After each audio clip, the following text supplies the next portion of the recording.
در آخرین روزی تابستان امسال شما را از استودیوی مرکزی رادیو آزادی همراهی میکنیم. شعله گلخوجه هستم. سلام. حالا میبینیم که در برنامه 31 август و در 15 دقیقه دیگر اطراف کدام موضوعها صحبت خواهیم داشت. مانع از بین رفت. بانک مرکزی تاجیکستان به 3 نظام انتقال پولی روسیه اجازت فعالیت را داد. طلب مجازات فرماندهان ارتشی میانمار، کارشناسان سازمان ملل آنها را در نسلکشی روهینجی‌ها ایبدار میکنند. با باور ما آمریکا باید به ضد حکومت میانمار تحریمات فراگیر جاری کند. و من جنایت صادر نکردم. ملایی که امروز با دختر جوان قهرمانی نواری شهوانی شد به هجوم گذشت. آنهایی که به خانه او در را شکسته در آمدن برعکس قانون را شکستن میگوید و به زندگی شخصی من دخالت کردن میگوید این مولا. بانکی ملی توجیکستان یک بار به 3 نظام انتقال پولی اجازه فعالیت را داد. زلاتای کرونا، یونیستریم و کانتاکت همکنون حق دارند تا 3 سال در توجیکستان فعالیت کنند. بیشتر مهاجران توجیک طریق همین 3 نظام به وطن مبلغ انتقال میدهند. بنا به اطلاع غیر رسمی سالانه در روسیه بیش از 1 میلیون مهاجر توجیک فعالیت میکنند و هر سال به کشور زیاده از 2 میلیارد دلار مبلغ میفرستند. تصمیم اجازت به کار زلاتای کرونا، یونیستریم و کانتاکت را ریاست بانکی ملی گرفته است. هر سه این نظام با بانک‌های روسیه تعلق دارند. این نظام‌ها قبلا نیز فعال بودند اما از بهار امسال در پی مقررات نو بانک ملی در کار آنها مشکلات پیدا شد. گروه ماموران حقیقتیاب سازمان ملل افسران بلندپایه ارتش میانمارро به نقض حقوق اقلیت‌های مسلمانی روهینجا متهم کردند. به گفته کارشناسان سازمان که بیش از 1 سال وضع میانمار و معرکه مقامات بر ضد مسلمانان روهینجا را آموختند، تعقیب‌ها خصوصیت نسل‌کشی دارند. خبرنگاران صدای آمریکا این اتهامات را با چندی از کارشناسان و نمایندگان اقلیت روهینجا بررسی کردند و گزارش آنها را همراه می‌بینیم. گروه از ماموران سازمان ملل روز دوشنبه خواستند فرماندهان ارتش میانمار برای جنایت‌های جنگی و نسل‌کشی محاکمه شوند. گزارش این گروه 1 سال بعد از سرکوب بیرحمانه مسلمانان روهینجا نشر شد که در نتیجه آن 700,000 نفر برای نجات جانشان به بنگلادش همسایه گریختند. چنین تعبیر را با آسانی نباید استفاده بود. در آنجا قصداً این افراد را تجاوز، قتل و بی سرپناه کردند. این عمل بغیر از نسل کشی دیگر چیزی نبود. بنا به این گزارش پاسخ ارتش میانمار به حمله های آشوبگران روهینجا در ماه اوگوست از حد گذشته بود.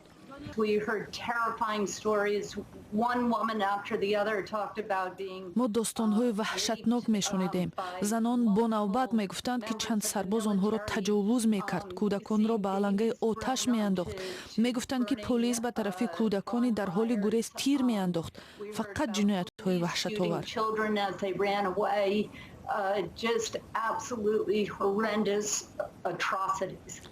کریم پناهنده روهینجا میگوید همه این عملها هدفمندانه بودند. این ظلم به مردم روهینجا است و آنها قصد دارند مردم ما را از کشور بیرون کنند. مقامات میانمار ادعاها درباره پاکسازی قومی را رد میکنند. ما از اول مأموریت گروه حقیقتیاب کمیسیون حقوق بشر سازمان ملل را قبول نداشتیم. نظامیان ما کاری را میکنند که بر اساس آیین‌نامه باید اجرا کنند. اونگ سان سو چی رهبر میانمار و برنده جایزه صلح نوبل را برای سکوت اختیار کردنش نسبت به سرنوشت مردم روهینجا تنقید کردند. در واقع تصور ما درباره او و جسارتش هنگام حبسش از طرف نظامیان به سبب بحران روهینجا فوق‌العاده تغییر کرد. ما از او انتظار داشتیم که برخیزد و به ضد این جنایت‌ها صدا بلند کند. حکومت آمریکا به ضد بعضی از فرماندهان ارتش میانمار تحریم اعمال کرد ولی فعالان آن را ناکافی می‌دانند. باید تحریم اعمال شود که نتیجه دهد. تحریمات قبل از این حادثه ها نتیجه میداد. با باور ما آمریکا باید به ضد حکومت میانمار تحریمات فراگیر جاری کند. با وجود شرایط سخت در بسیاری از اردوگاه‌های پناهندگان در بنگلادش به گفته حامیان حقوق ترس از نظامیان میانمار نمی‌گذارد پناهندگان به خرابه‌هایی که از خانه‌هایشان مانده است برگردند. رو می‌آوریم به موضوعهای دیگر. در شهر اشخاباد ترکمنستان یک زن بعد نوبت‌پایی زیاد در پشتی دری سفارت تاجیکستان وفات کرده است. شاهدان حادثه به رادیو آزادی نقل کردند که این زن می‌خواست برای پسرش ویزا گیرد و او را برای تحصیل به تاجیکستان فرستد. او طول 2 هفته نوبت ایستاده، در نتیجه بیهوش می‌شود و در ماشین یاری تعجیلی می‌افتد. در روزهای آخر ماه август پشتی دری سفارت تاجیکستان در شهر اشخاباد برای دریافت ویزا نوبت‌پایی طولانی تشکیل می‌شود.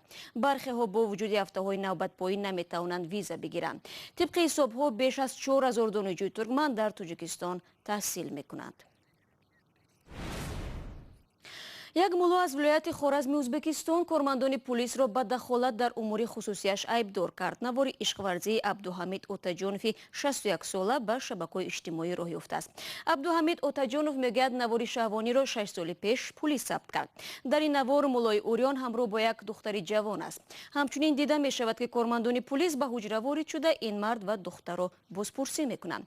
من قبل از برنامه با سیروژین اسلام همکارم از بخش ازبکی صحبت کردم و از او پرسیدم که چرا با گذشت چند سال مولو اکنون به دادگاه برای شکایت می رود.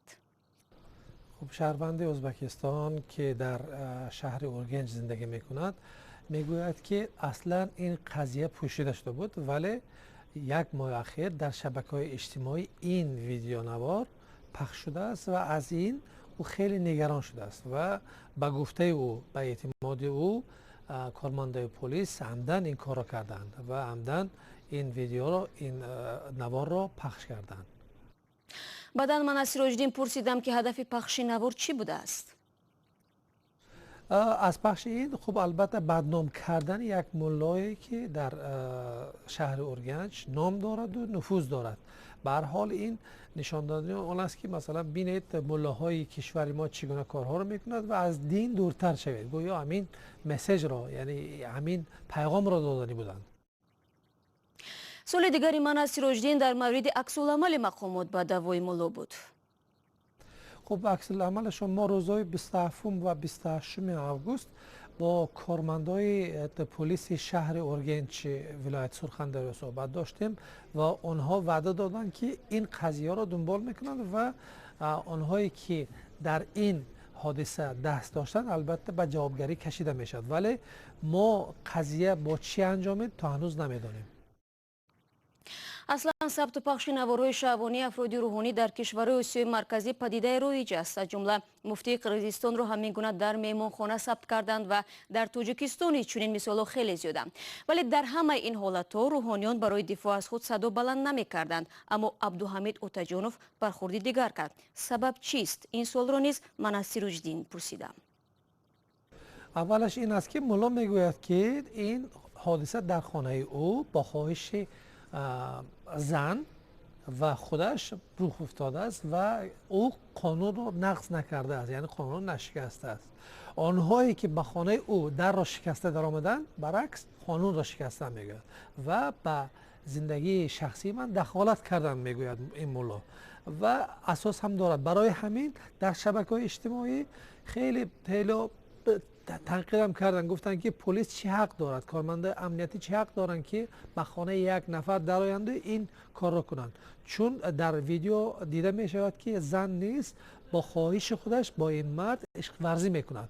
به هر حال این دخالت به زندگی شخصی یک نفر است و مردم امروز باور ندارند که اصلا پلیس موافق قانون و نظام کارداری می کند و اینم یک اثبات نقض قانون‌های بشری و نقض قانون‌های ازبکستان می‌شمارند آنها و به گفته آنها پلیس نباید این کارا کند و دیگر آنها میگویند که این کارها، این عملیات در زمان اسلام کریم خیلی زیاد بود و امروز دیگر زمان کریم گذشته است و میرزیایف نمیگذارد که آزادی‌های کشور شهروندان نقض شود و پایمال شود.